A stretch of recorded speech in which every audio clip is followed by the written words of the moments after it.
एक महिला भक्त वृंदावन से बिहारी जी लेकर अपने घर आई और तभी बाहर से गोलू घर के अंदर आया और माँ से पूछता है कि माँ, यह कौन है?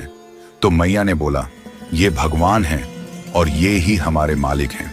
अब तो घर में जब भी कोई नई चीज बनती तो सबसे पहले बिहारी जी को भोग लगता। पहले यह सब चीजें गोलू को सबसे पहले मिलती थीं। इससे गोलू बहुत चिढ़ने लगा और मन ही मन ठाकुर जी को कोसने लगा। एक दिन गोलू की माँ काम पर जाते समय बोली, गोलू, यमुना जी से मटके में जल भर कर लाना। जब गोलू पानी भरने के लिए जाने लगा तो जाते जाते बिहारी जी को कहने लगा, खाने के लिए तो सबसे पहले तैयार रहते हो, लेकिन काम तो मुझे ही करना पड़ता है। अगर यहाँ रहना है तो काम करो। कहकर गोलू यमुना जी से जल भरने के लिए चल पड़ा।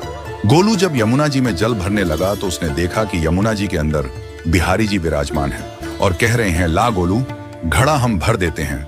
गोलू उनको देखकर हैरान हो गया और बोला, नहीं नहीं, मैं अपने आप भर लूंगा। लेकिन ठाकुर जी ने उसके हाथ से घड़ा ले लिया और भरकर घर ले आए। गोलू घर आकर डर रहा था कि अगर माँ को पता लगा कि मैंने ठाकुर जी से काम करवाया है तो आज मेरी पक्की पिटाई होगी। माँ ने घर आकर बिहारी जी को गीले कपड़ों में देखा तो एकदम से हैरान हो गई और कहने लगी कि गोलू, ये जरूर तेरी शरारत है, जरूर तूने ही इन पर जल डाला है। गोलू ने अपनी माँ को समझाने का बहुत प्रयास किया, लेकिन माँ ने उसको डांट कर चुप करा दिया और ठाकुर जी के भीगे हुए वस्त्रों को बदलने लगी। अगले दिन जब माँ ने गोलू को अनाज पिसवाने का काम दिया तो बिहारी जी फिर अनाज का कनस्तर ले आए और माँ को ठाकुर जी के वस्त्रों के ऊपर सूखा आटा पड़ा मिला। तो माँ ने फिर गोलू को डांटा कि तुझे पता नहीं कि ये हमारे भगवान हैं और तू भगवान के साथ शरारत करता है। आज तूने फिर इनके ऊपर आटा फेंका है।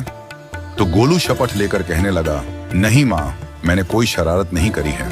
ये तो मेरे हाथ से गेहूं का कनस्तर लेकर खुद पिसवा कर आए हैं। गोलू की माँ आज बहुत गुस्सा हुई। अगले दिन फिर माँ बोली, बेटा गोलू, आज तुम्हारे बाबा बाहर गांव से वापस लौट आएंगे। बस आज का ही काम है, तुम जंगल से थोड़ी लकड़ियां ले आना। गोलू फिर डर गया, कहीं ठाकुर जी फिर मेरे पीछे ना आ जाएं। गोलू ने माँ को बोला कि मैं चला तो जाऊंगा, लेकिन बिहारी जी को समझा लो, वो मेरे पीछे ना आए। उसकी माँ हंसकर बोली, हाँ हाँ समझा दूंगी, तुम जाओ तो सही। गोलू जल्दी जल्दी लकड़ियां लेने जंगल में चला गया और माँ काम पर चली गई। लेकिन उस दिन माँ काम से जल्दी वापस आ गई और देखा बिहारी जी अपनी चौकी पर विराजमान नहीं है। वह तो एकदम से घबरा गई कि कहीं गोलू की शरारत तो नहीं। वह भागी भागी जंगल की तरफ गई।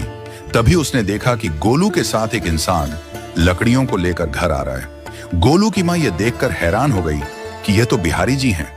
ये क्या हमारे भगवान हमारा काम कर रहे हैं? इसका अर्थ गोलू ठीक कह रहा था। वह जल्दी जल्दी